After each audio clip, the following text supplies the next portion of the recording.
Hi there! Hope you guys are doing well. This is Tim and I'm coming back at you with a fresh new video. And now we're doing a movie review. In case you just saw my other video, which I talked about my voice acting class with Crispin Freeman, this is coming out maybe a couple minutes right after. I didn't expect I'd be doing movie reviewing that much either. I do my voice acting, I do my animations, and fun zoo trips and other goofy things. I didn't expect this to stay around so much, but you know what? I'm having fun doing it. Not my thing, but I'm having fun doing it. So today, I'm going to be talking about a movie I saw last night, which was Happy Death Day. Now, this will be spoilers, so if you want to see the movie and not be spoiled, which I do recommend, do not watch this video. Get out.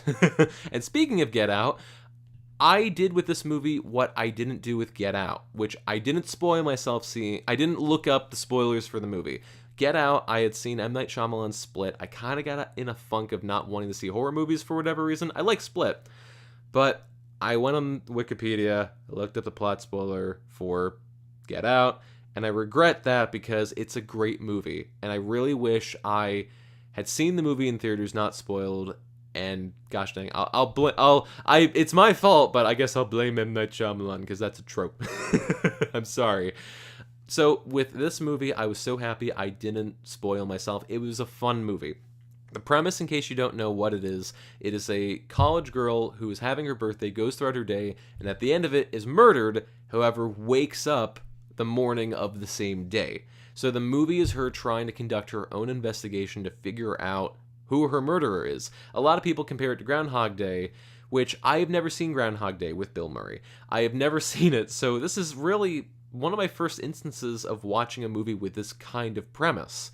So I don't know if that makes me favor it more, I don't really know, but overall, I really enjoyed this movie.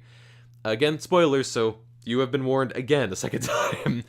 What I really liked, the things I loved with this movie first, because I don't really see that many flaws. I don't know if it's because I haven't seen Groundhog Day, or if I'm somehow jaded, but the things I loved with this movie, I loved the cast and the characters.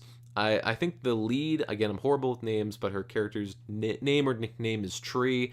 She carries the whole movie. She carries the whole movie, even at the beginning when she's kind of very arrogant and abrasive and blunt. She has this level of charisma and charm about her, and just how she can just pull up very funny one-liners.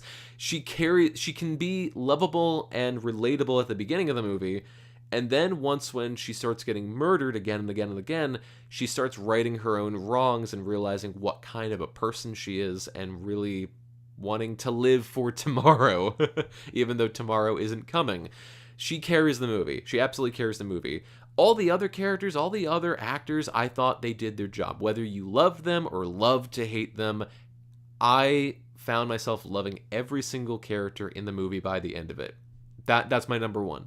My number two, which is kind of a long one, but I'll shorten it. I feel like a good sign of a movie is one where the audience conducts their own investigation while the characters are conducting their own, and then when the big reveal happens at the end, the characters and the audience come to the conclusion at the same time. It's basically keeping your audience like in pace with the movie. You don't want the audience ahead, because then it means the plot is predictable, and at that point you're just kind of, reaching into your bag of popcorn, wishing that you didn't eat all of it while the previews were playing, and I wish I had another handful. And you don't want the audience behind, because it means the movie is either too complicated or confusing, and the audience doesn't know what's going. If you keep them with pace of the movie, and they find out things when the characters find them out, you have a good movie. On top of it, this movie is rewatchable because the big reveal at the end is that her roommate is trying to poison her with the birthday cupcake that she gives her, which you'll see in trailers and stuff like that. Which I was so like fierce throughout the whole movie. I'm like, I know that girl is up to something. They're barely showing her. It's kind of a Scooby-Doo effect. There's something with her. And there's something with that freaking cupcake.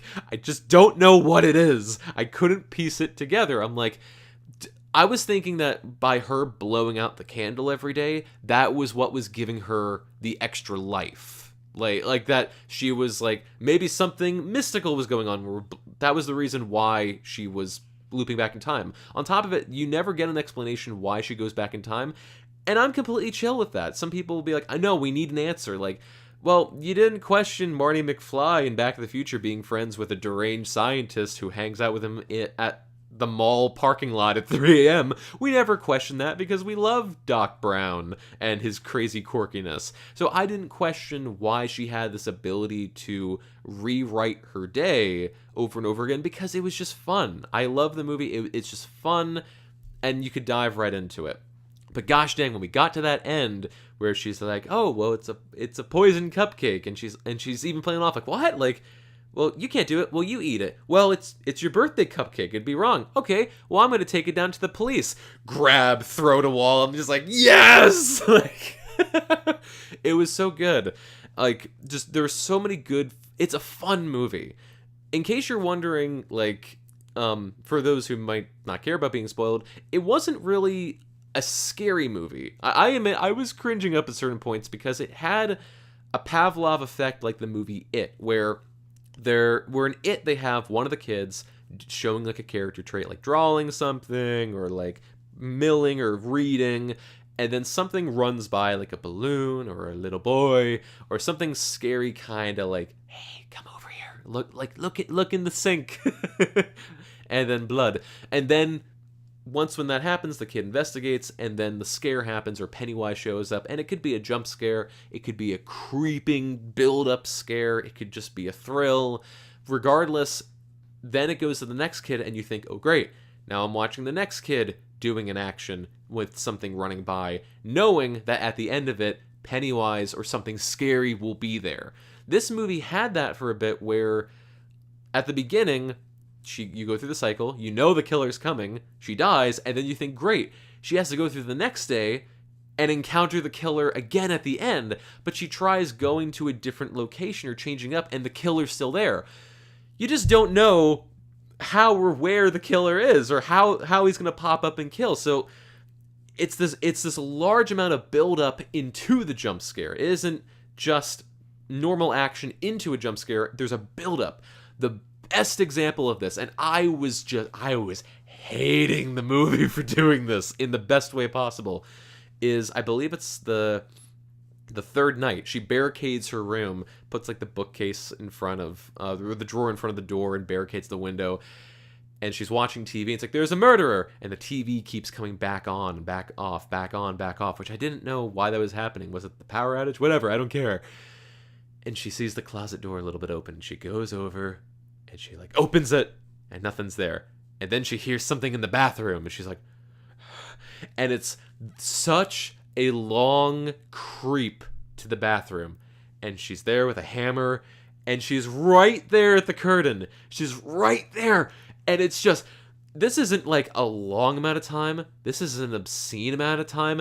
This is an abnormally long, hanging amount of time. She is just there, just about to pull the curtain, and then the TV comes back on, and she goes back out slowly to check the TV, and then the killer comes from the bathroom. I'm just like, oh no! Like, it was so good. Like, that is a wonderful build. That was a wonderful build up. Wonderful build up.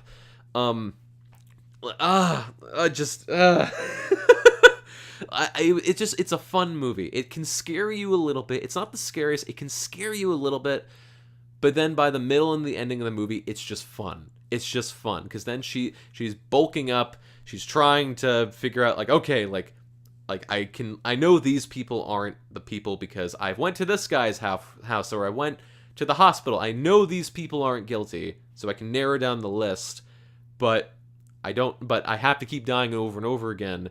And what I like is that they add like a weird invisible time limit where every time she dies, she gets a little bit weaker. So she's like, I don't have infinite lives. I'm a cat with 9 lives. So I have to try and be careful and really use up my day to the best of my abilities so I can figure out who's trying to kill me. As far as flaws in the movie, it's kind of I'm not the best for movie reviews because I'm very forgiving with certain things.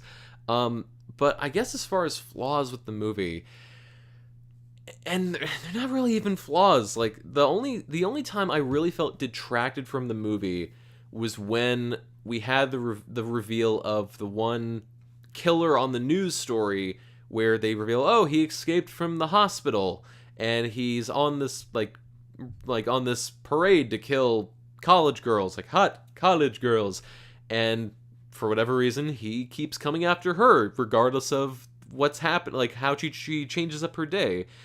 And when they revealed it's him and he pulls off the mask in the hospital, I'm kind of like, I questioned the movie's intelligence. I went, is this really the route we're going? Are we really gonna, despite all this buildup, we're gonna end it with just some random guy who we've been hinted throughout the movie, but we're just gonna leave it at that? And he kills, I believe the guy's name was Carter, kills Carter, and she's like, well, I can kill you and end this, but if I don't kill myself, then Carter will remain dead. So she makes the sacrifice of killing herself to restart the day, prepping again to kill him. Successfully does. And I'm just kind of like, is this how we're ending the movie? Like, there's got to be something else.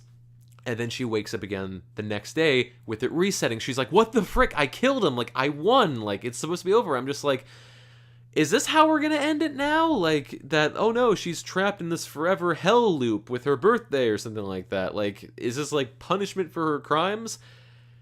But then the film kept going, and I went, like, thank goodness, there's something we missed. There's something we missed. There's something that hasn't been added up.